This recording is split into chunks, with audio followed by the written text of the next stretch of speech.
going to be a good one. We're going to be looking at this in three different ways. We're going to see three different styles of solutions here, and we're going to see if maybe one's better than another, and probably one will be a lot better than the others. Anyway, the point is we're going to learn something along the way from each of these different solutions. So let's get started. Let's take a look at this task, and let's have a look at what it's asking. Below we will define an interesting polygon. Your task is to find the area of a polygon for a given any one interesting polygon is just a square with a side of length 1. And an interesting polygon is obtained by taking the n1 interesting polygon and appending 1 interesting polygons to its rim, side by side. You can see the 1, 2, 3, and 4 interesting polygons in the picture below.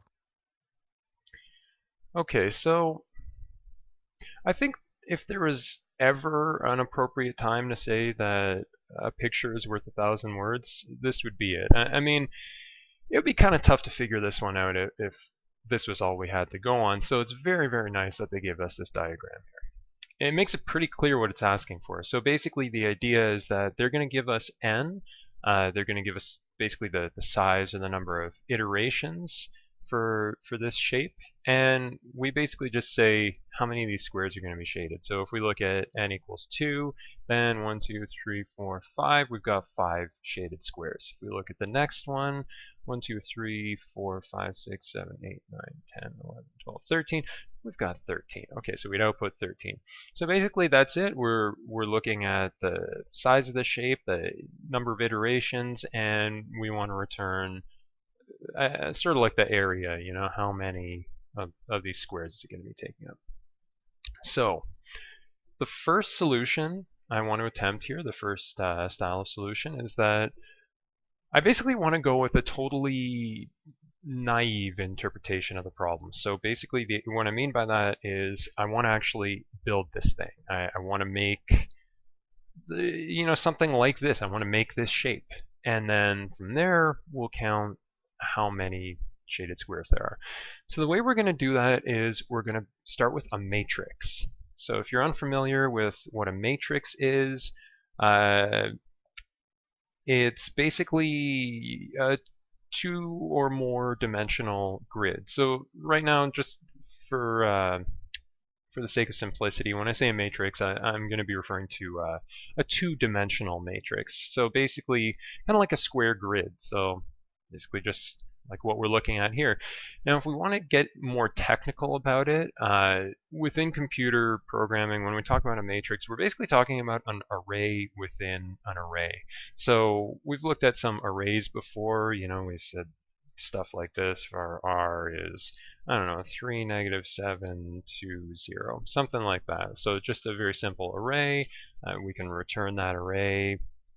We could return like a single element of that array. Remember, we always start at 0, so this should return -7, and there we go. Okay, so what else could we put in an array? Well, these are all just numbers, but we could have strings in there, and we can even mix them. So this would be a string. And this shouldn't throw any errors. It shouldn't have any difficulties with that. Let's just return the whole array for now. Yeah, it works fine. It can have, I don't know if it's a good idea to mix data types like this, but it's possible. You know, it's not a problem. In some other languages, I believe, an array, you know, like if you're going to do an array of integers, it has to be all integers. But in JavaScript, we're allowed to mix. It's kind of what I was saying before when I said JavaScript is kind of, it's flexible, it's sort of easygoing. It'll let you get away with a lot of stuff. So what else could we put in here? Well, let's say false. You know, that's a Boolean. It's another data type. So we could take a look at that. And yeah, that'll work just fine. But the main thing I want to talk about is this idea of putting an array within an array. So now this is going to be another array. It's just going to contain, let's say, 1 and -9. So notice it didn't have any issues with that. You can have an array within an array. We could even stick another array in this one if we wanted to.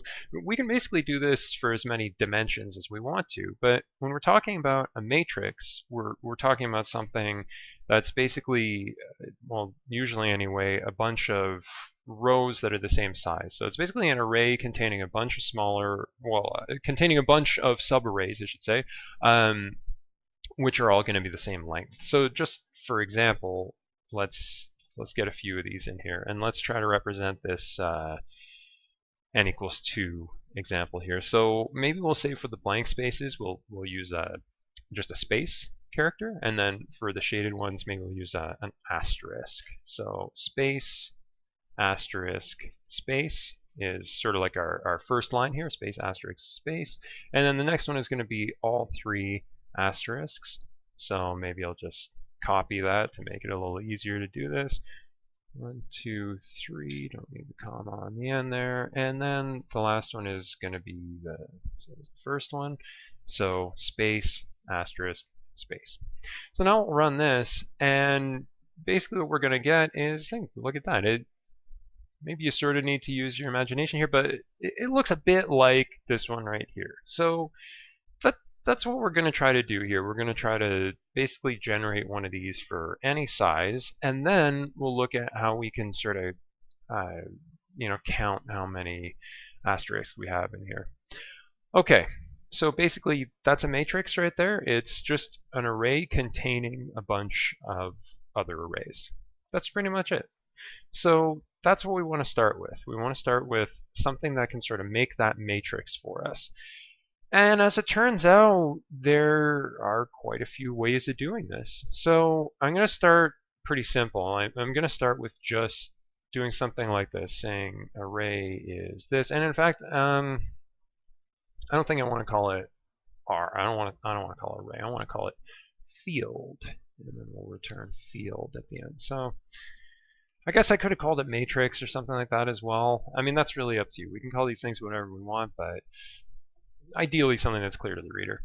So for this one, for our field, well, we're going to use the push method. I don't know if we've talked about that yet, but well, let's take a look at how it works. So field.push 5. Let's just use that as a quick example. So field is starting out as this empty array, and now we're pushing 5, so now it's going to have 5 in it. Let's push something else, -12, and let's probably use a dot instead of a comma. All right, 5, -12. So basically every time we push a value, it ends up at the end. Dot push 0, let's say.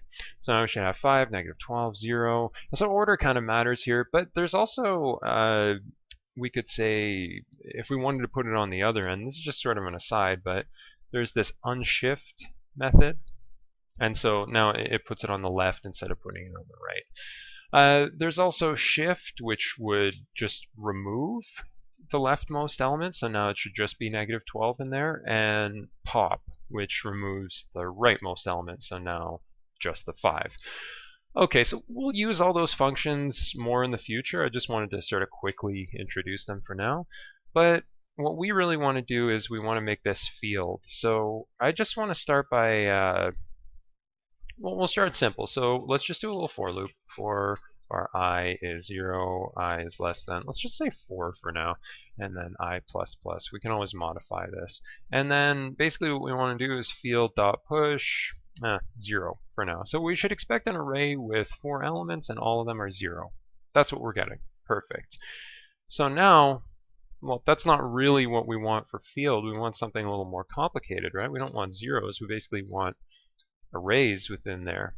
But the problem now is that these arrays don't have anything in them. So let's actually get some stuff in there. So instead of just pushing an empty array, let's say our row is another empty array, and we're going to build this one up. So we're going to say for var I, well, actually we probably shouldn't use I again because we have I up here, and that might mess with things. So we'll say j for this one. So j is 0, j is less than 4, j++, and for each of these, we're just going to say row.push a space character. And then at the end of this, instead of field.push this empty array, we're going to push row.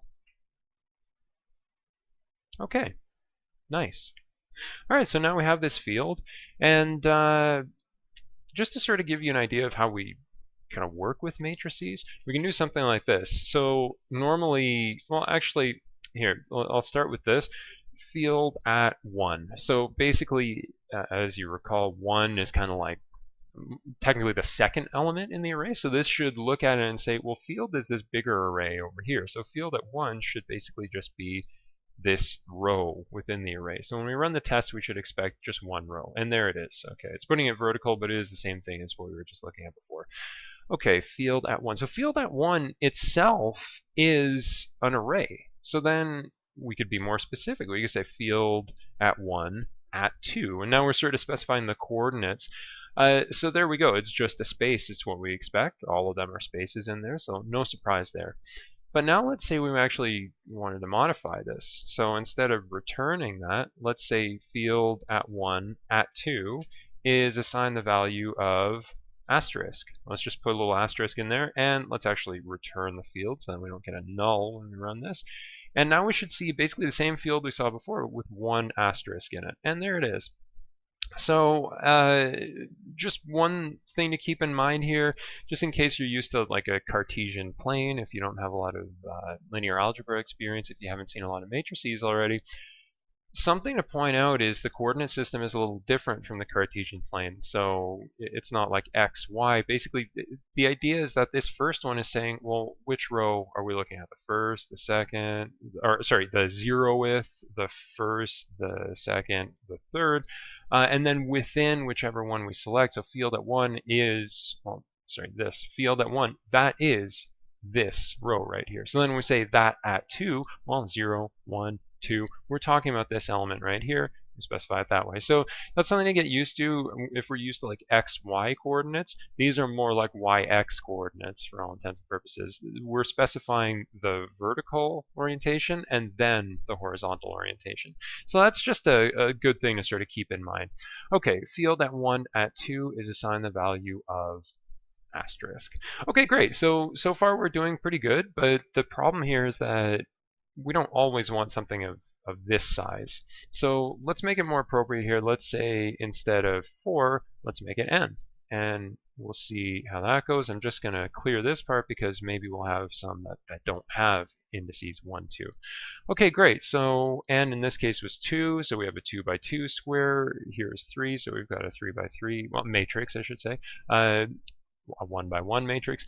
There's actually a problem here. The 1 by 1 was fine, but this one was not a 2 by 2 square. This was a 3 by 3 square. This one here was a 5 by 5 square.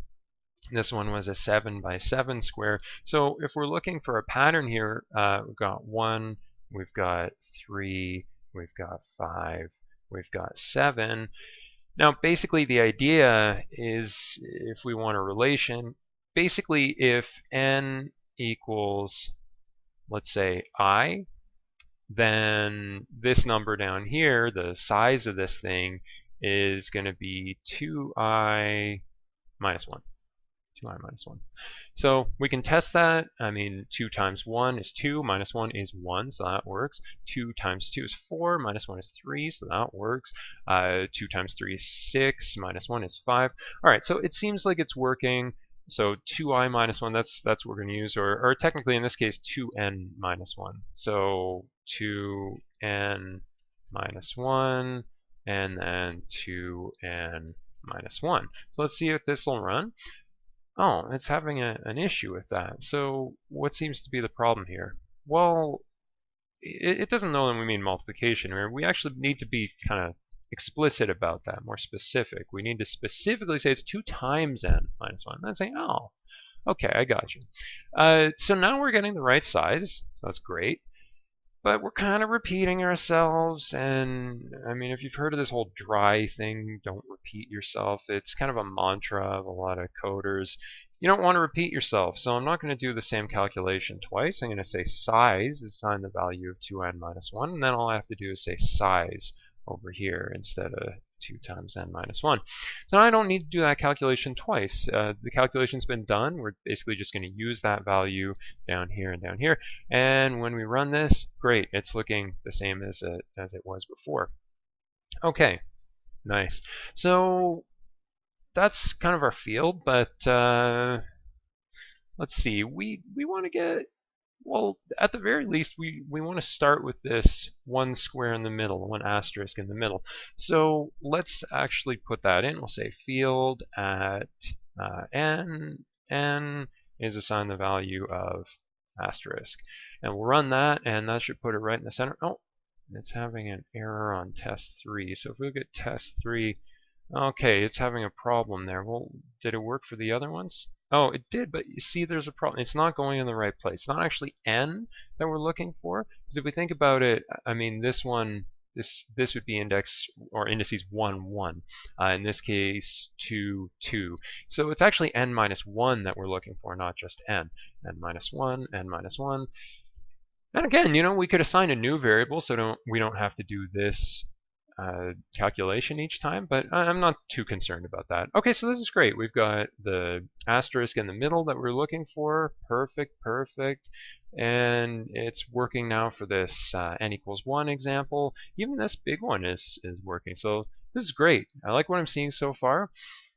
Now, let's see.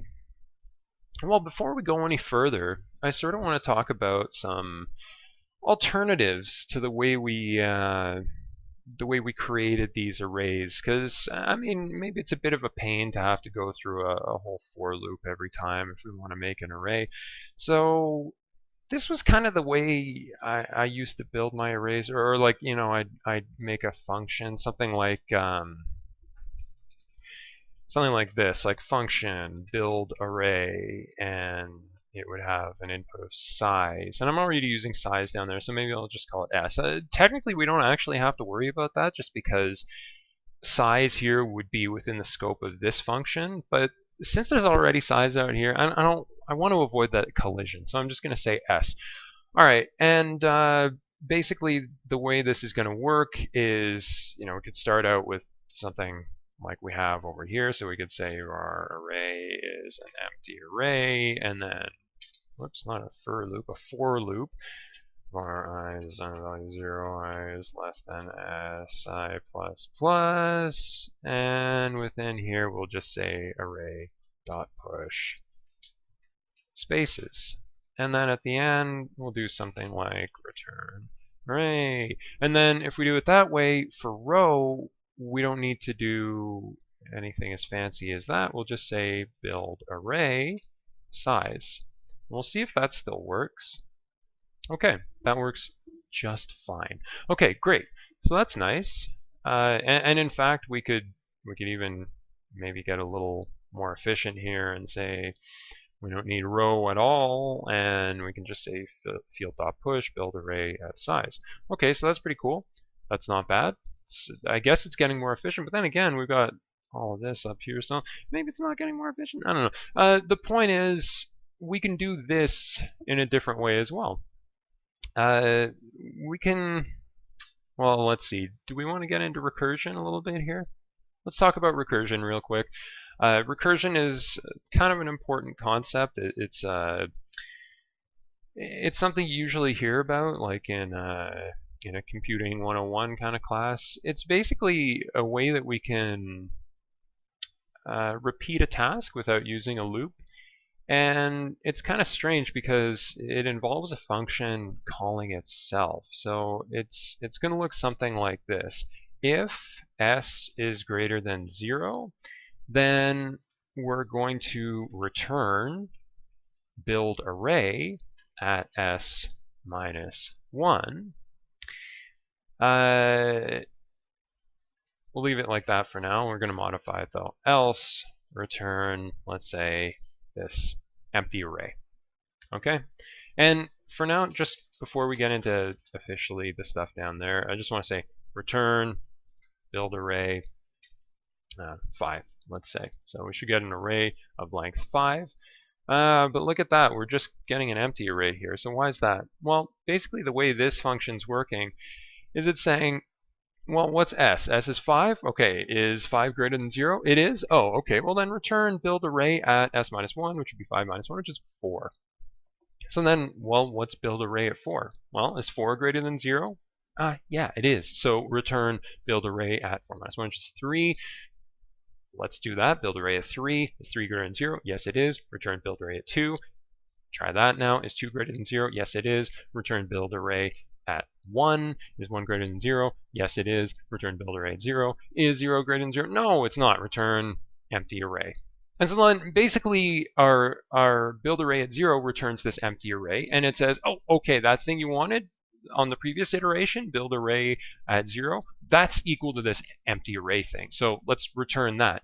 And then from there, it'll say, oh, okay, build array at 1 is returning empty array. So build array at 2 was the one that wanted that value. Let's return that empty array. So basically, this just sort of continues. The thing is basically going deeper and deeper and deeper. It goes like 5 levels deep, and then it says, oh, that's what we're looking for. Okay, return that to all the previous levels. So now we can actually do stuff with that. Like, we could say something like build array at s minus 1, which is that empty array, dot concat. And then we'll just say that. Just this empty string. And now look at that. So it has 5 empty strings. Because basically now it's not just returning that empty array. It's returning the empty array with an extra element on the end. And every time we call the function, every time the function sort of loops through itself, so to speak, it's basically going to get an extra element on the end. And there are other ways we could do this. I mean, yesterday we were looking at the spread operator, so we could use that here, and we could basically just say, I want an array that contains the previous array, so maybe it's an empty array, maybe it's something else, and then also this empty string, or not empty string, a space. Anyway, so the thing is, this is already an array. We don't want the array itself. If we did it that way, it would look kind of weird. See how we have all these nested arrays in there? We don't want that. We want just the elements within that array. So that's where we'll use a spread operator like we saw last time. And now, great. It's working real nice. Okay, there are other ways we could do this. So keep in mind, if s gets to 0, well, 0 is considered false. So technically, we could just say if s instead of if s is greater than 0. I don't know if that's bad practice or not. I mean, if it's unclear to the reader, maybe it's better to put in that s is greater than 0. But another kind of neat thing about this is, well, for one thing, we don't need the else here. We've got a return up there. So basically, if it gets there, if the if s is a number, well, it'll just return. It won't go any further. So this should still work the same way. Great, we have an array of length 5, and then we could even do this as a ternary. So we could say something like return s. Is s a thing? If so, return this. And if not, return that empty array. And so then deleting all that, oh, it's starting to get kind of efficient.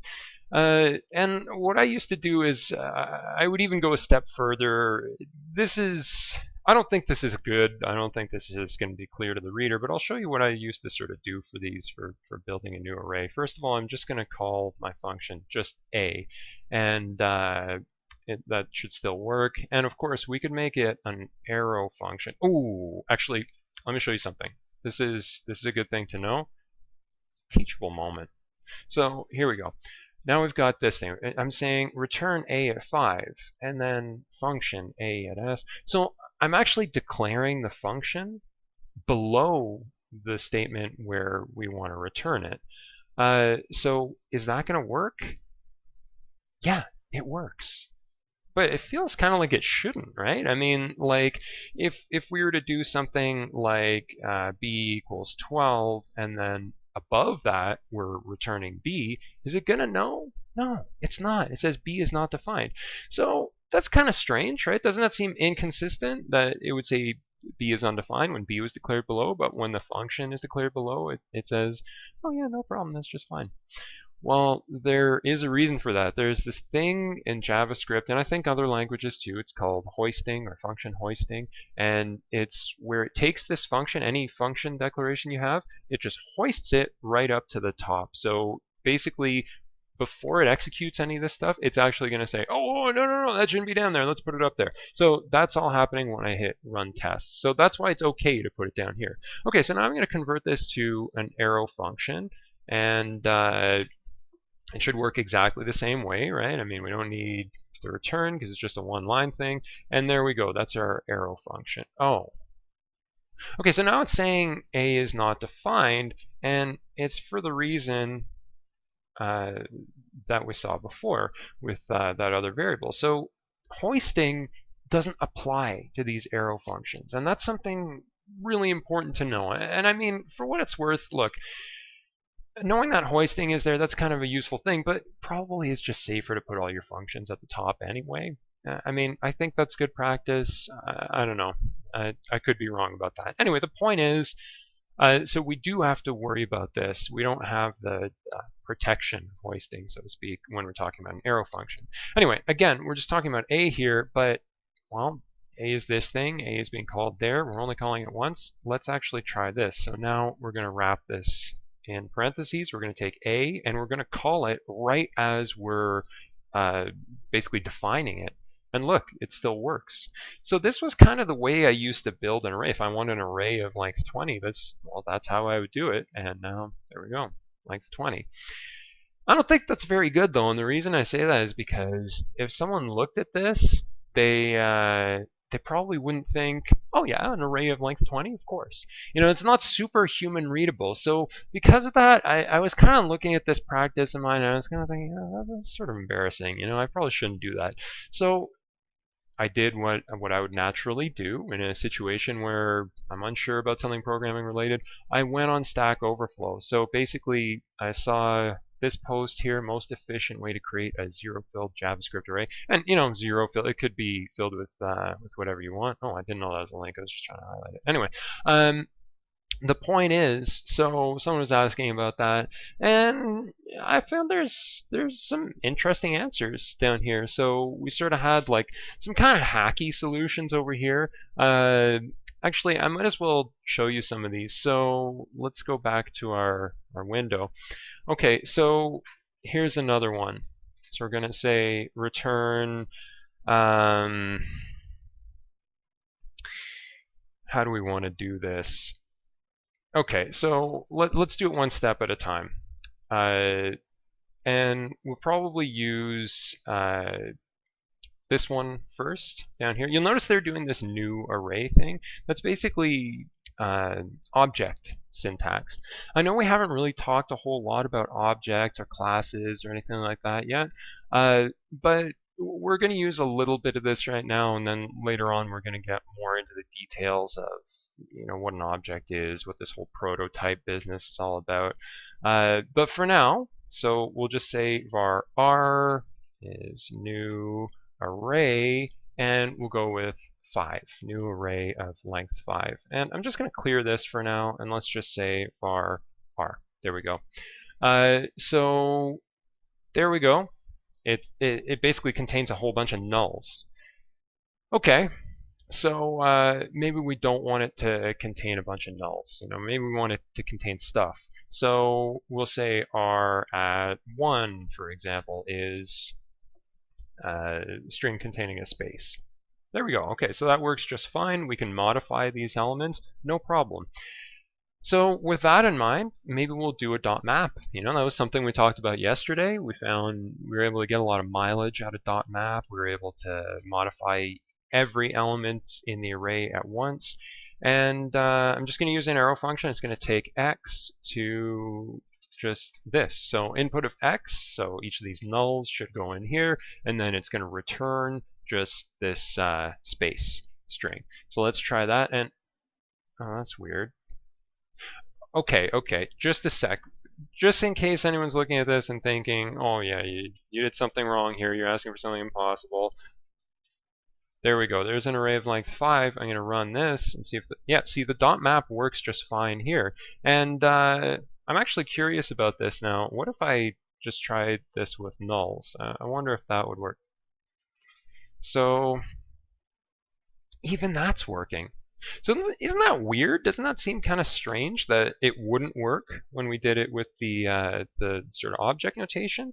So we did new array 5, and then yeah, that's just kind of strange. So I was messing around with this earlier today, and this was baffling me. I couldn't get my head around it. I was like, why is it working that way? And then I read the explanation. There's actually a really good explanation on the Stack Overflow page.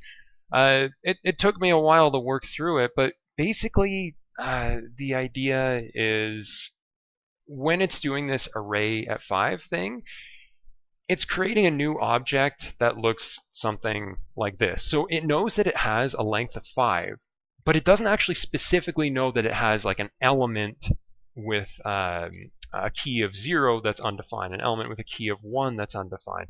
So again, this is getting kind of deep into objects. I don't want to spend too much time on that, but the point is, this array, when we do new array at 5, it doesn't actually have elements. It doesn't actually have something with an index of 0, an index of 1. It doesn't have any of that. It just says length 5. That's it. Okay, so going back here, basically the idea is that when we create this array, it knows it's length 5, but that's about it. You know, it doesn't actually know. Like we could say return array.length, and it understands that, right? It knows that the length is 5, and not actually the answer for one of these. But anyway, the point is, it doesn't actually know. Like we wouldn't be able to say, I don't think anyway, we'd be able to say like array at 1. Well, okay, array at 1 is null, but yeah, anyway, the point is it's not being picked up by something like map, which goes through all the keys of the array. Okay, so basically the idea is we can do this new array thing, but the way we handle it is going to be a little bit different. So and by the way, like we could do something like this, you know, we could just say new array, and now it's just an array. It doesn't have anything, and we could do this as well. So okay, this is probably the best explanation for the difference between these two things. So if I did, you know, array.push 5, something like that, then it would put 5 in the array. Now it has 5 within it. But the way I was declaring it before is basically the same as doing array.length is assigned the value of 5. So now it's saying the length is 5, and so it knows its length is supposed to be 5, but it doesn't actually have those elements. I haven't actually said array at 0 is null, array at 1 is null, or anything like that. I'm just saying the length is 5. So that's basically what we're doing before when we were doing this. So I guess if I can explain this in the sort of language of OOP, object-oriented programming, then I would say the constructor here is basically assigning a value to the length property of the array without actually filling values. So is that to conserve memory? I don't know if it's to conserve memory. I think that's just the way the constructor works. But there are ways we can kind of hack this, because we know that the length is 5 here. So we could do, and we know it's an array, so we could do something like a dot join. So dot join, and let's say space. And what are we going to get back from that? Well, it's hard to tell what this is, but it's 5 spaces. So maybe I'll just make it the character A for now, lowercase a. Okay, great. Well, actually, it wasn't 5 spaces. It's 4. It's 4 A's. So why are we getting 4 of these? Well, if you remember the way join works, it basically takes everything in our array, and I'll just do a little console.log of our array so we can see it. It takes everything in the array. Uh-oh. Okay, that's well, okay, I guess that works. 5 empty items. That's what it's saying. So notice that's different from it actually saying null, comma, null, comma, null. Anyway, the point is, it's going through these 5 empty items, and in between each of the items, it's putting this character A. And then the items themselves, well, they're nothing, so it's not putting anything there, so it's just putting these A's. So that's just in between the elements. So, you know, if we wanted something that was of length 5, well, we just put +1 at the end, and now it's going to actually have 5 of these things. And again, the reason I'm putting the +1 as opposed to just doing 6, which might seem obvious, is so that, you know, if we want it to be n, you know, an arbitrary length. So length 2, yeah, it's length 2. Length 3, that's length 3. Okay, so now if really what we want is that thing that had empty spaces in it, then we could do dot join, but then, since it's just a string, we can do a dot split at every empty character. So now from here, great, we've got an array with 2 elements. We look at this one. We got an array with 2 elements. Okay, sorry, 3 elements. That's what we were looking for. 1 element in that one, 5 elements in this one. Okay, so this is working pretty good, and I don't think we need the console log. So this is one way we can handle it, but is it a good way? I don't know. It feels a bit hacky in some ways, right? This join, split. I don't know about this method, so let's look up another method. So if we take a look at this, we find basically this is what we just implemented. We didn't do the map part of this, but that was just so that, okay, if you're wondering why there's a map here, is because when we do our dot join, we're basically taking the array and turning it into a string. So then when we split it, we're getting strings with zeros. I guess it's explaining exactly that right here. Anyway, the point is, we don't want strings that are zeros in this example. We want numbers. That's why we do the parse flow. But we don't need to actually do that ourselves here. Okay, so I'm kind of more interested in, well, I mean, okay, I'm looking at this one and it looks sort of complicated. Array.apply, like there's a lot of stuff going on here. And you remember how we weren't able to do the map before it didn't work for us? Well, I looked later down the page and I noticed there's this discussion about this dot fill thing, and it's an ES6 function, so it's a more modern JavaScript. I mean, this was introduced, I think, sort of at the end of 2015 is when we started seeing ES6 functions. So basically, the idea is that fill, it's just going to fill it up. So maybe we'll try that. Okay, so basically, we'll switch this back to n, and we'll just do array and dot fill. There we go. Ooh, it worked. Okay, so that's nice. So doing the same thing as what we had before, but I kind of feel like this is syntactically a lot nicer. It sort of feels like this would make sense to the reader. The idea that we're doing this dot fill, it's human readable, right? So that's part of good code. All right, so I guess that's what we'll use. And could we even do it here? Just pop the dot fill on the end? I'm not saying that's necessarily good or like a better way of doing it, but let's see if it worked. It did work. Okay, so maybe we'll do it that way. Maybe we'll give that a try. Yeah, we'll give that a try. Okay, so let's remember this stuff and we'll take a look at how it's going to apply down here. So just to remind ourselves of what we were looking at already, and I'll just clear some of the space. We had this field that started out as being empty. We're keeping a log of the size that we want the field to be. And then from there, we were calling this function build array at size. But really, I mean, what we want to do is we want to push into the field just a row, right? And our row is basically going to be something like this. So we'll say var row is assigned the value of new array with the size of no, not file, fill. And we'll just make it spaces. Okay, so that's going to be row, and now we'll just pop in row. And I don't want to worry too much about that for now. I just want to make sure that we're actually getting the field itself. So let's run this, and oh, yeah, that's the field we're looking for. Okay, that's great. I'm going to clear that stuff because we don't need that anymore. So dot fill, nice. That's really helping us out. Now, one thing before we move on, one thing I'm kind of unsure about is the keyword new here. And the reason I say I'm unsure about it is I always kind of thought it was a good thing to have. I thought it was sort of proper syntax to put new in there, but I noticed another Stack Overflow today that, well, apparently new is frowned upon for some reasons, and there's actually a pretty interesting discussion here about that. This was a really interesting answer, so maybe we'll go through this in more detail once I have a more definitive stance on this. But for now, I don't know. I don't know if we need the new here or not. I mean, we could take it out and it looks like it's still going to work. So maybe just, in the interest of keeping this simple, maybe we won't include the new there. But if anyone has any advice on that, I'm definitely, I'd love to hear it. So, okay, this is what we've got so far. It's looking good, but, well, okay, first, let's try this. Let's see if the star works. Now, we're getting this really weird issue happening here. So now we're finding, we asked for 1 star or 1 asterisk, and we're getting 3.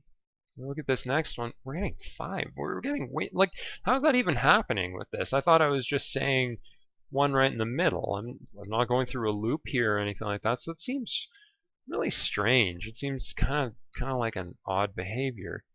Okay, well, let's investigate. What we need to do here is we need to make sure that we really understand how arrays work, and we're just going to do a really brief discussion about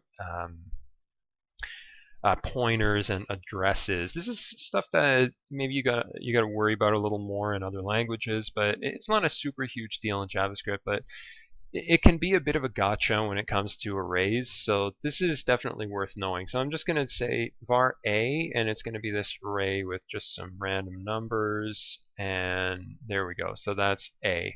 All right, and now let's return a, and I don't think there's going to be anything surprising about this. It's just exactly what we had up here. Okay, so now let's say var b is assigned the value of a. And okay, so a is the same, but let's return b. Let's see what that is. Yeah, it's the same as a. No surprise there. Okay, so then let's do another line. We'll say b at 1. I don't really like that 7 in there, so I'm going to make it negative 39.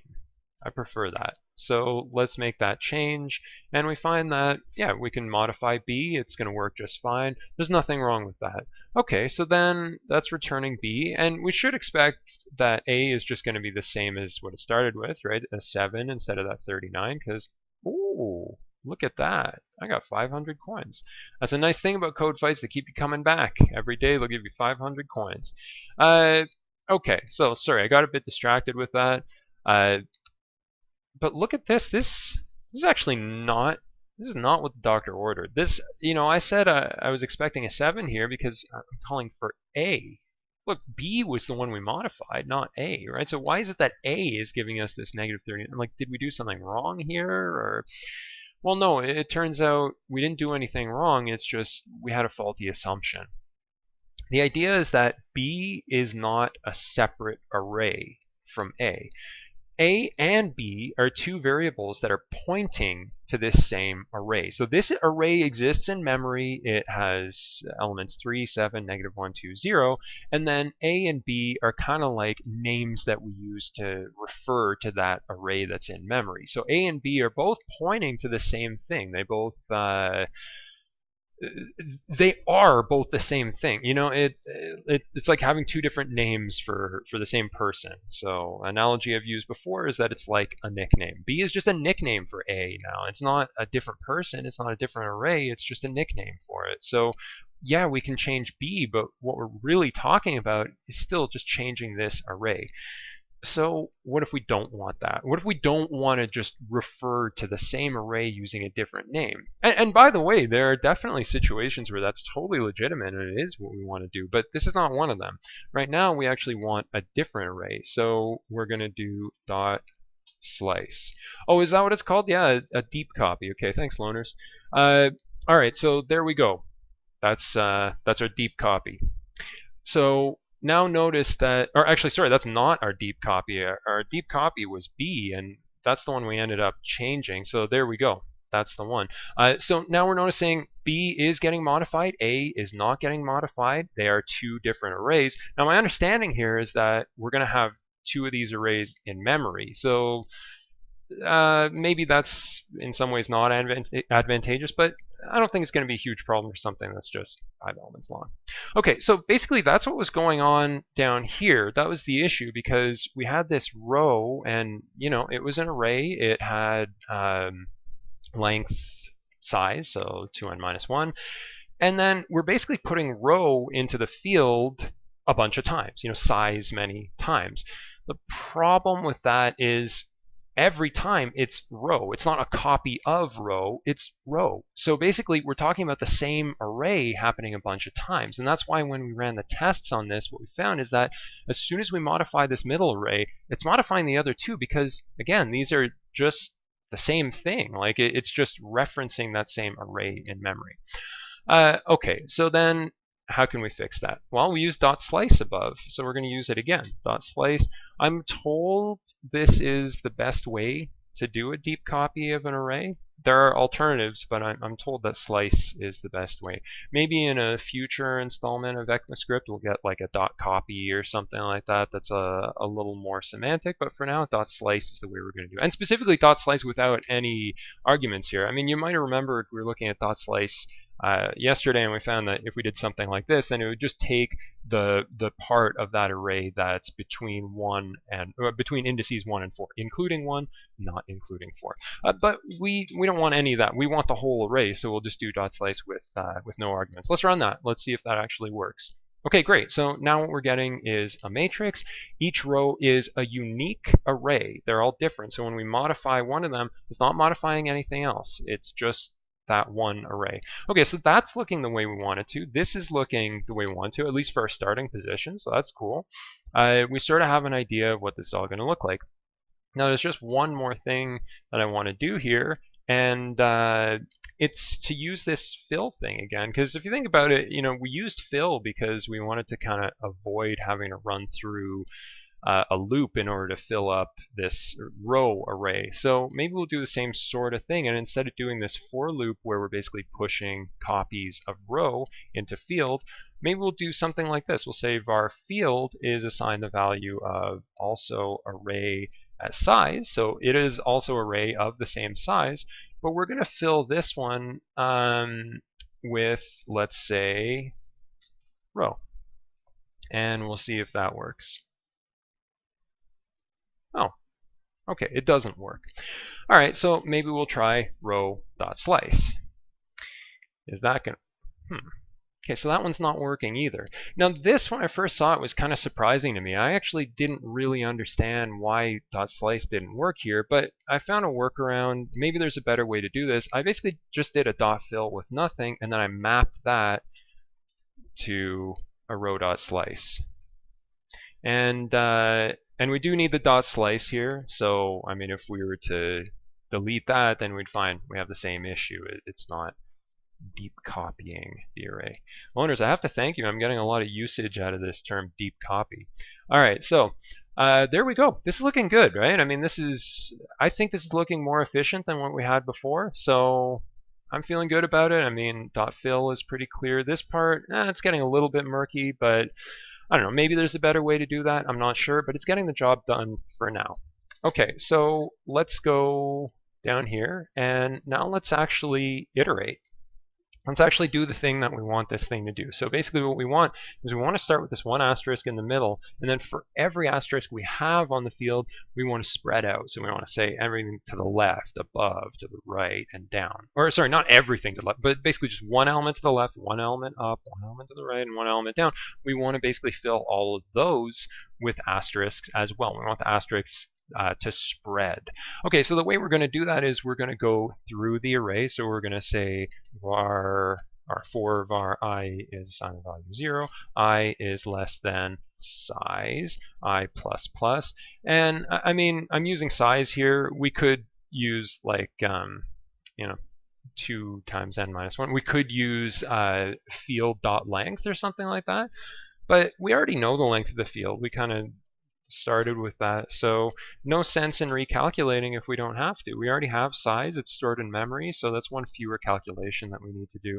Okay, so there we go. We're looping through. Now the idea behind this is we want to go through and just look at every single element in the array. So I'm just going to say var element in the matrix, actually, not just the array. So it's going to be field at I at j. So we'll run that element. Well, actually, we're not doing anything with that. So maybe we'll actually do something with that. We'll say console.log element, just so we can see which elements it's going through.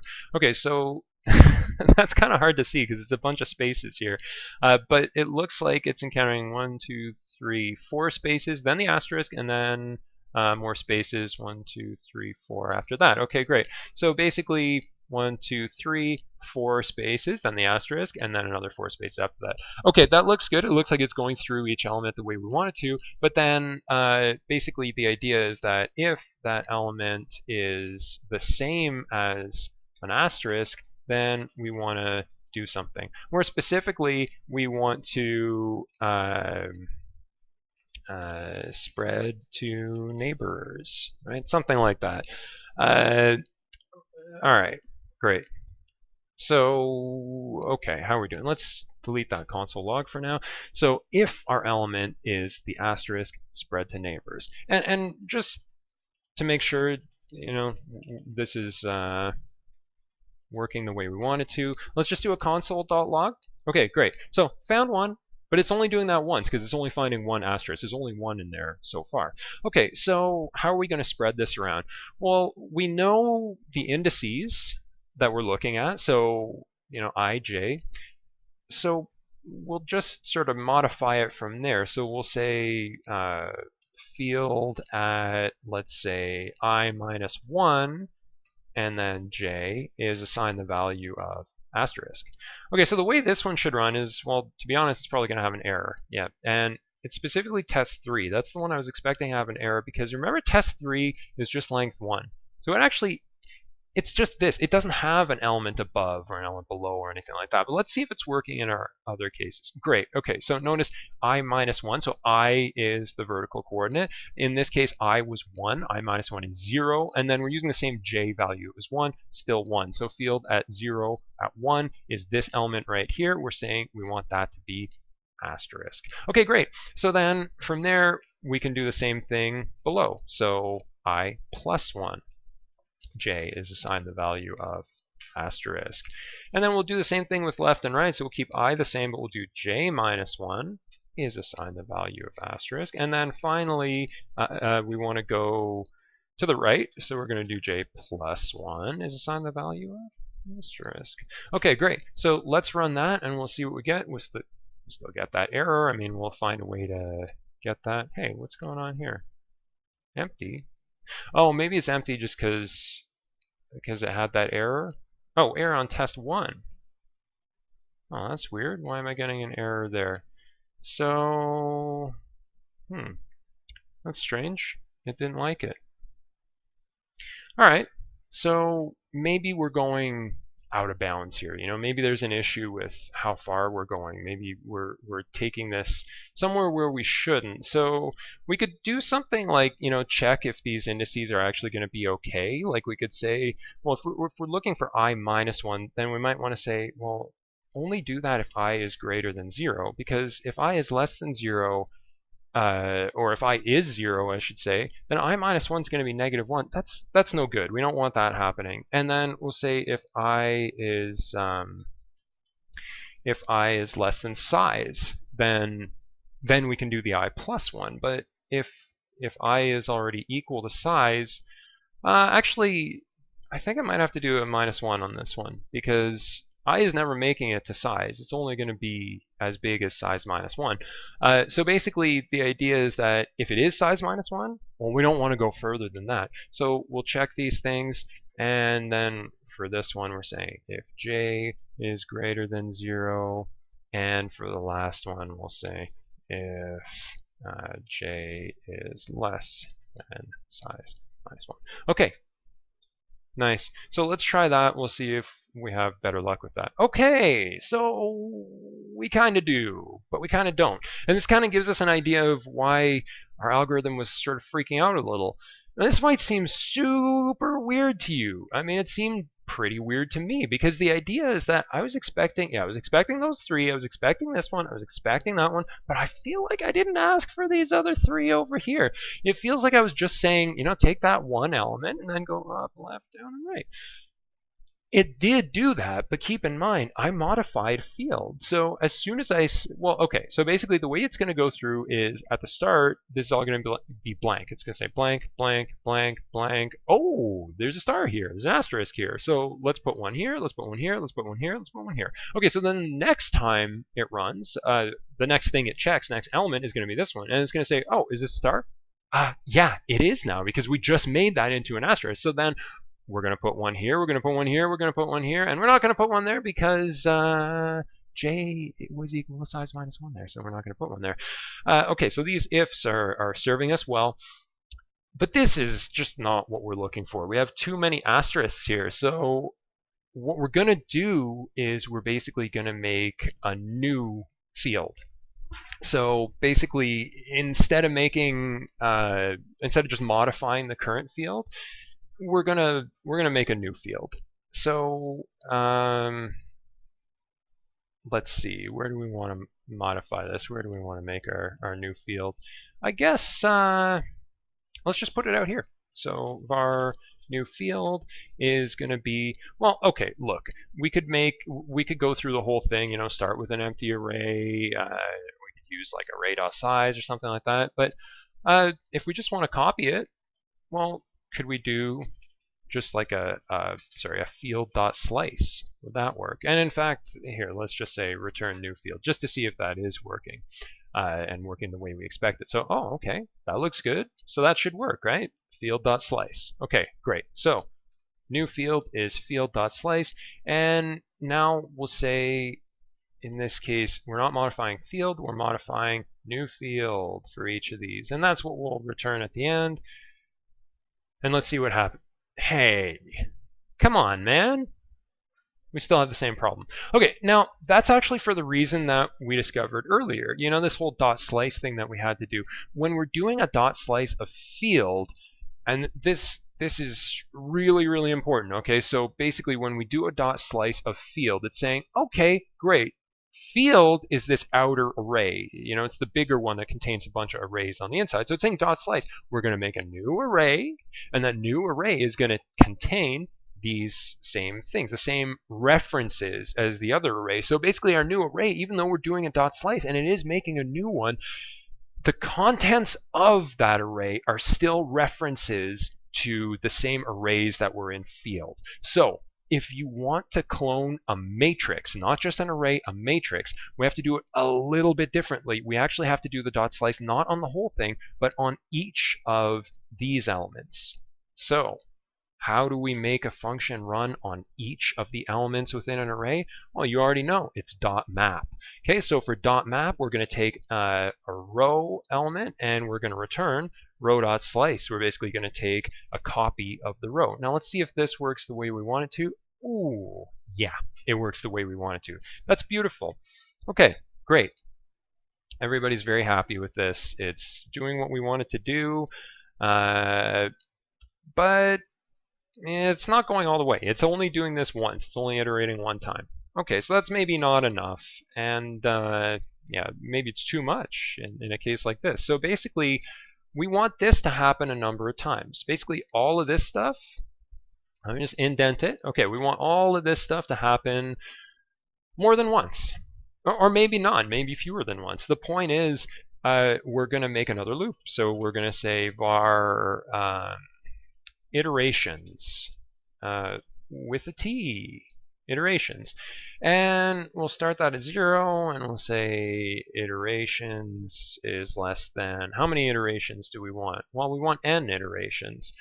And we'll do a plus plus on the end there. We'll open that up, and we'll just copy all of this business, or cut it, I guess, and put it right in there. Okay, great. And then something I'm going to do is, instead of just returning new field, at the end of each one of these loops, I'm going to say field is assigned the value of new field. So now field is going to take over what new field was doing. And at the end, we'll just return field, because now it should be fine. Okay, so let's see how that works. This should work, right? No problem. Uh-oh. Okay, so it totally filled the field this time.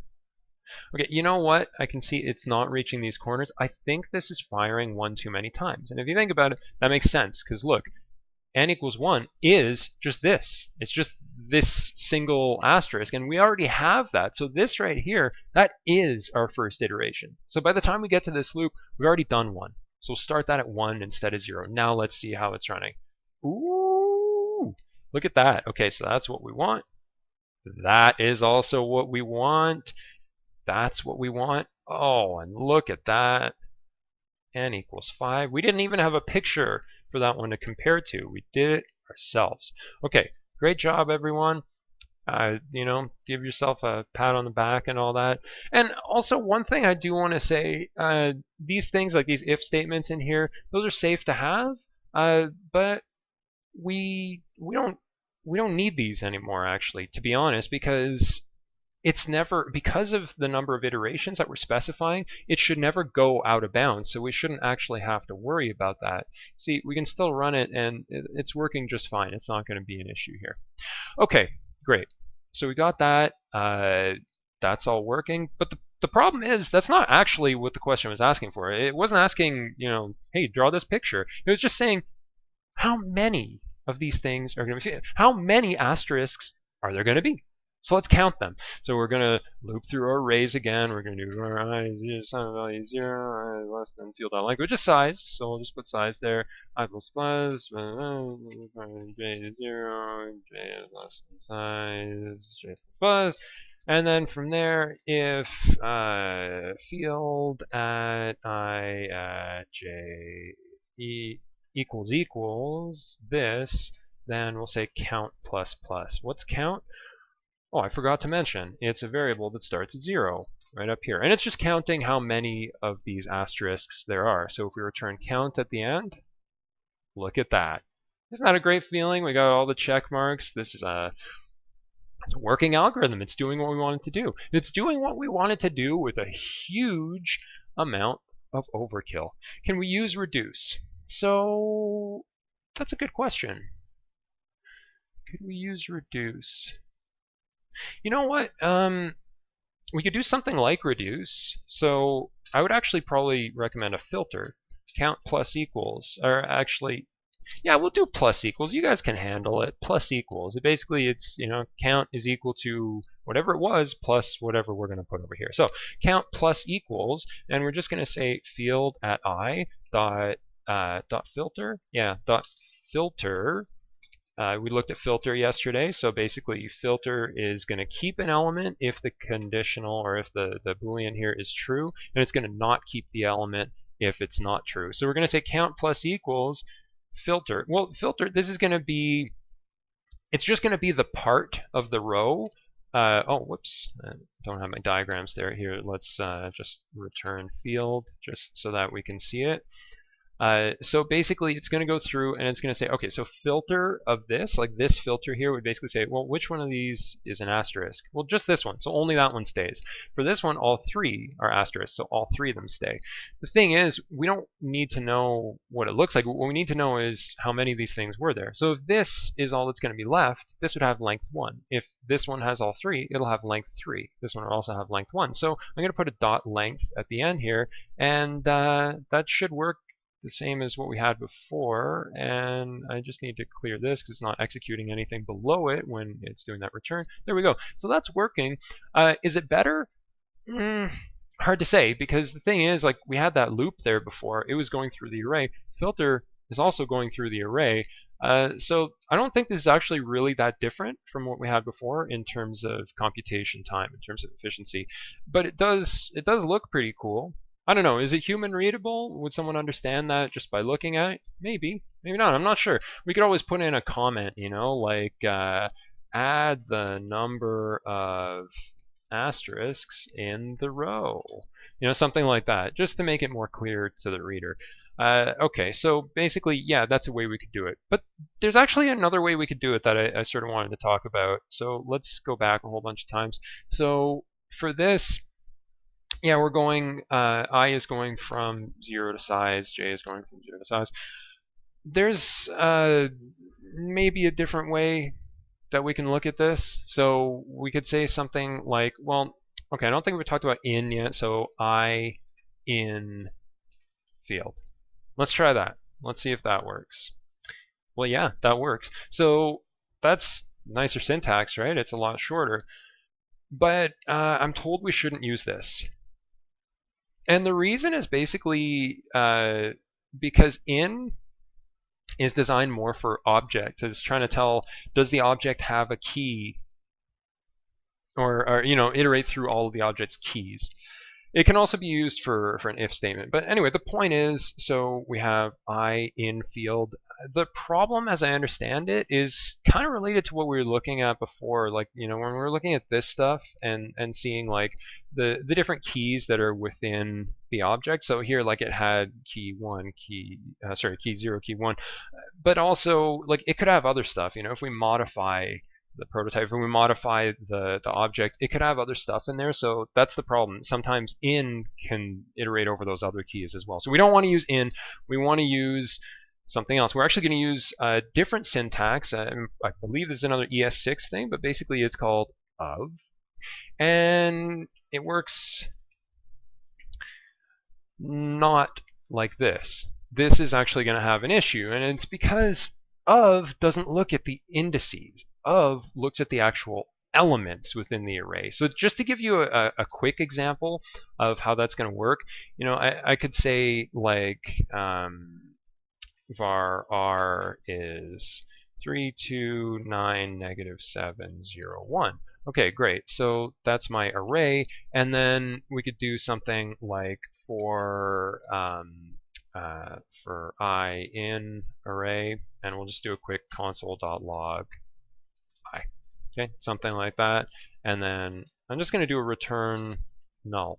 Just that might seem strange, but the reason I'm doing that is so that it doesn't take the time to execute everything below. I just want to deal with this stuff right now.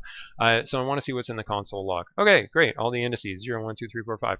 Okay, nice. Yeah, there were 6 elements here, so we should expect those indices.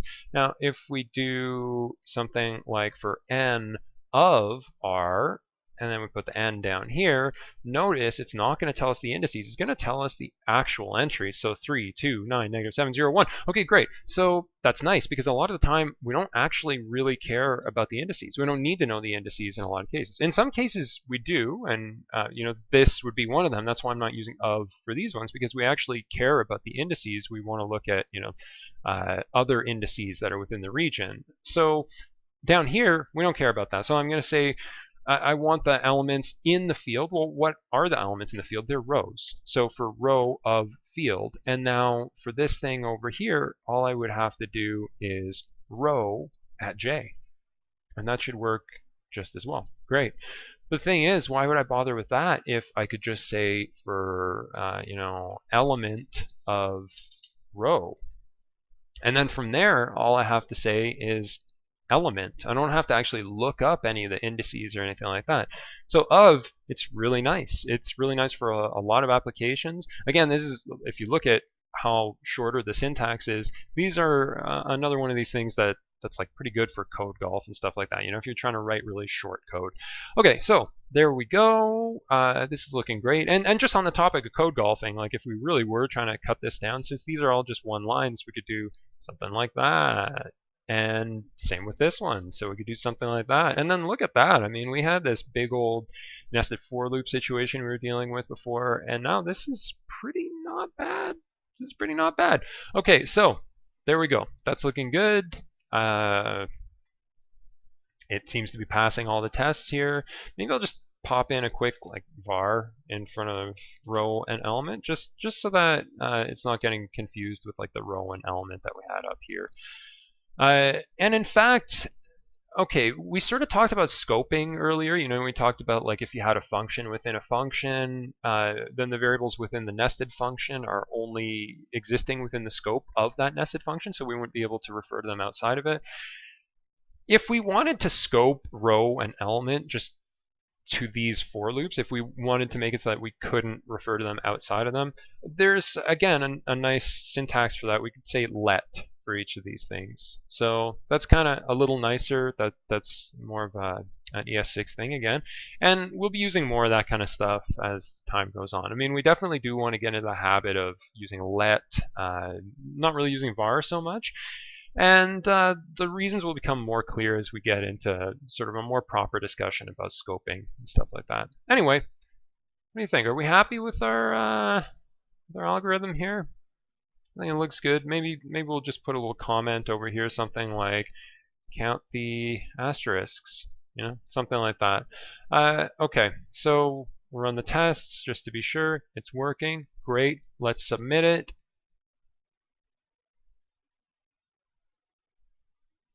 Oh no. Okay, so what happened here?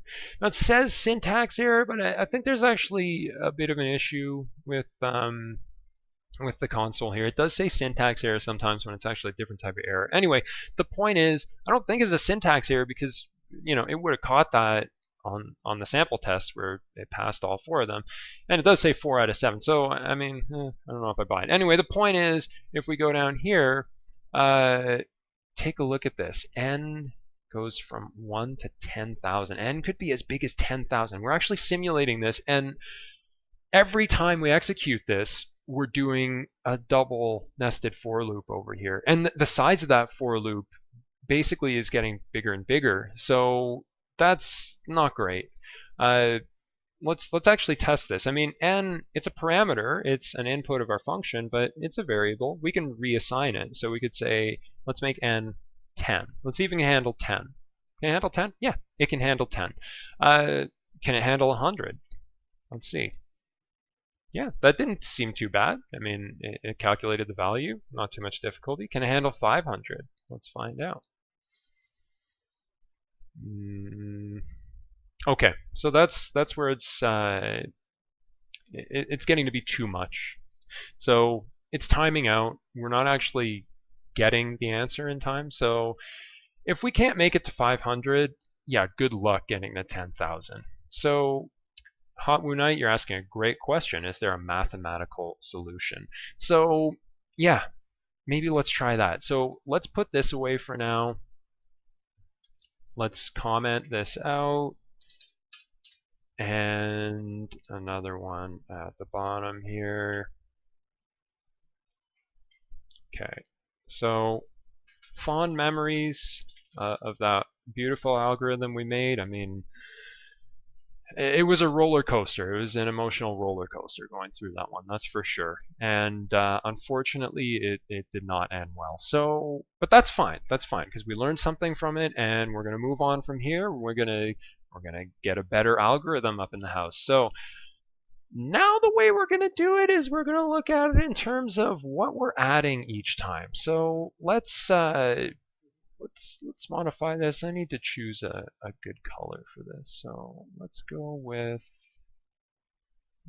something like this. Okay, so by the way, I'm using an extension today. It's called Page Marker. It's for Chrome.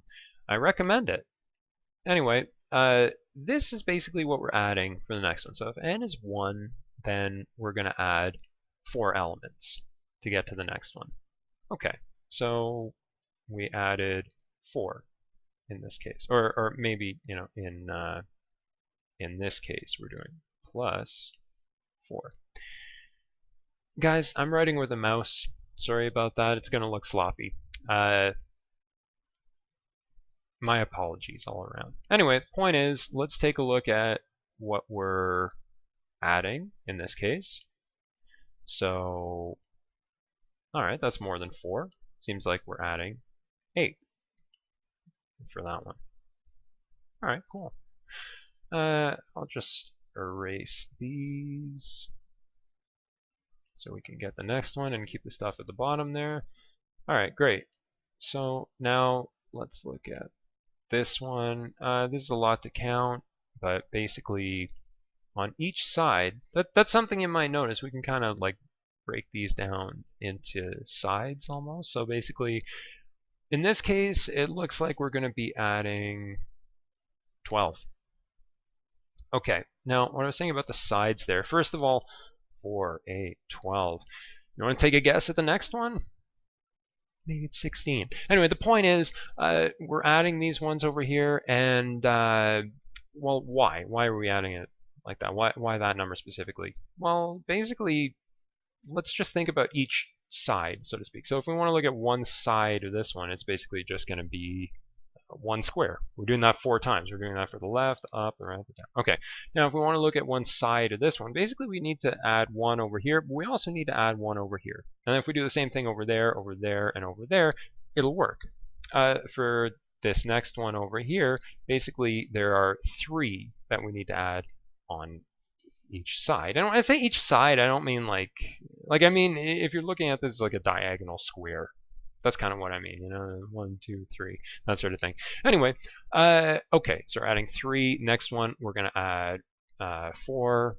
So 1, 2, 3, 4. Okay, great. So basically the idea is we're adding 4. For n equals 1, we're adding 4. For n equals 2, we're adding 8. For n equals 3, we're adding 12. Basically, the idea is we're going to add 4n, 4 times n.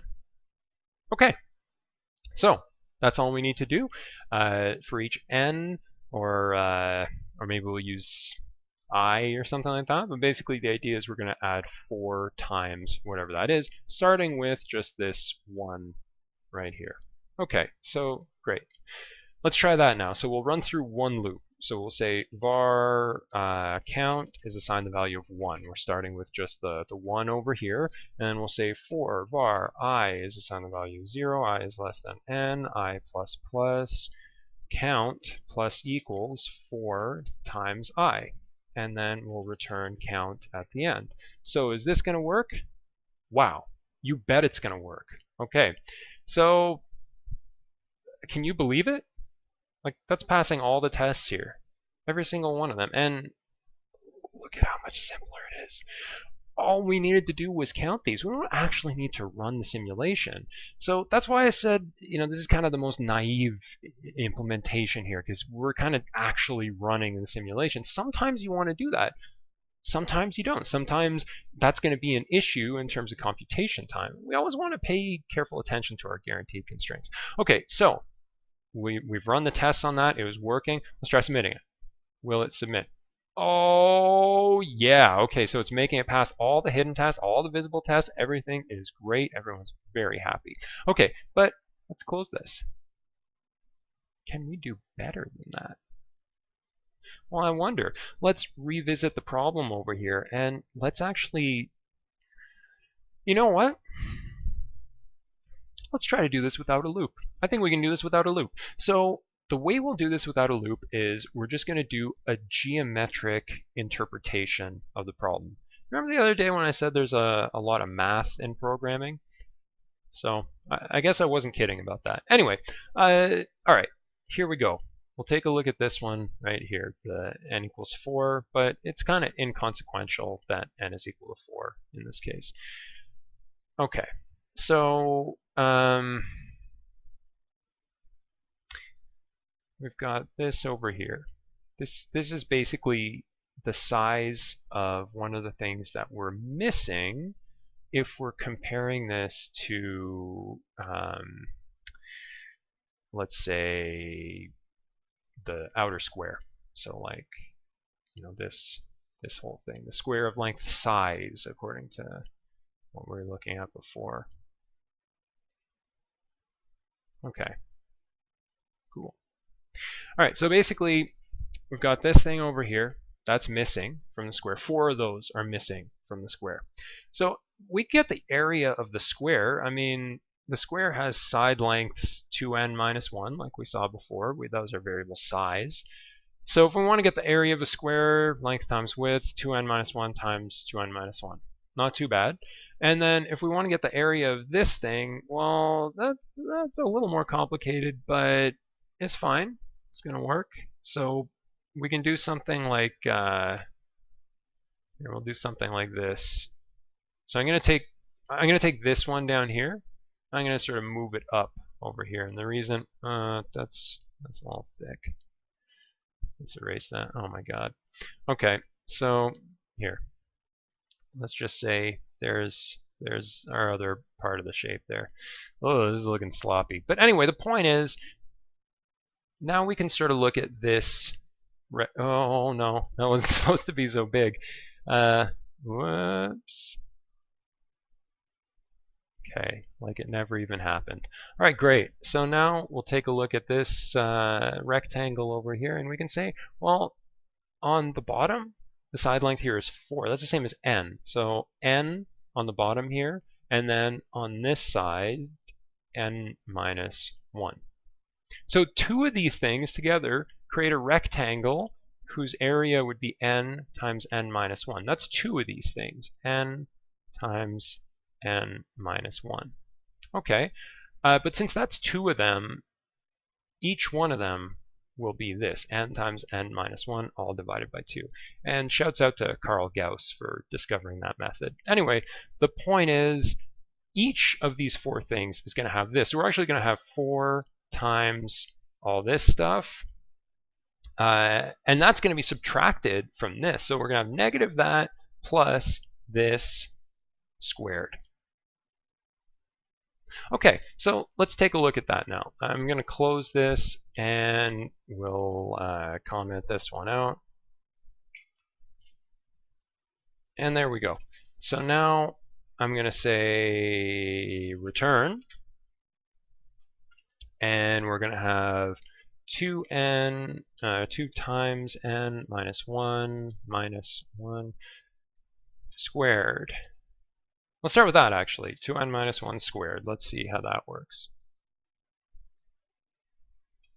Well, 2n minus 1 here, the size was 3, so we should expect 9 in this case. We're getting 1, so that's kind of weird. In this case, 3, so we had 5 by 5. We should get 25. We're getting 7. What's going on here? Well, as it turns out, I know this is sort of like a common notation for exponents. It is not what we use in JavaScript. So in JavaScript, traditionally, what we would have done is we'd say something like math.pow, pow for power, and then basically it's going to take 2 arguments, the base and the exponent. So the base is 2n minus 1, the exponent is 2, it's squaring them. So now we probably should get our 9 and our 25 for the first 2 tests, but we'll find out once this runs the sample tests. I guess in the meantime, we'll just sort of clean this up. It was complaining about white space characters. I don't blame it. Okay, so there's our 9. There's our 25. It's looking good. But this is kind of clumsy, kind of, not super nice looking, this math.pow business. Maybe there's a way we can do that without it. Now, in the old days, there wasn't. There wasn't anything we could do about it.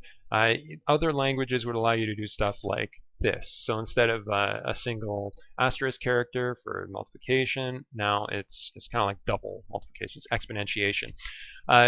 So like I think Python, for example, that's the way you do it. But that wasn't the case in JavaScript until ES6. So because of ES6 now, yeah, we can do it that way. Okay, and then we were subtracting from that. It was 4 times n minus 1 divided by 2. But take a look at that. I mean, 4 divided by 2, that's just going to be the same as multiplying by 2. So can we run it like this? Yeah, we can. Okay, great. It works. Is this the best way to do it? I don't know. Good question. Let's take a look. Let's switch over to the straight up whiteboard over here. So we've got 2n minus 1 squared minus 2 times n minus 1. It's a lot of stuff here. Maybe we can simplify it a bit. So 2n minus 1 squared, that's the same as 2n minus 1 times 2n minus 1. I'll just write both of these so we can do an expansion on that in just a sec. Now over here, basically we've got 2 times n minus 1. So I'll keep the 2 out in front, but I'll distribute the n into here. So if you remember your distributive property, like I said, programming has a lot of math in it. N times n is going to be n squared, n times negative 1, negative n. There we go. Okay, and we can do another distribution for the 2 into the n squared and into the negative n.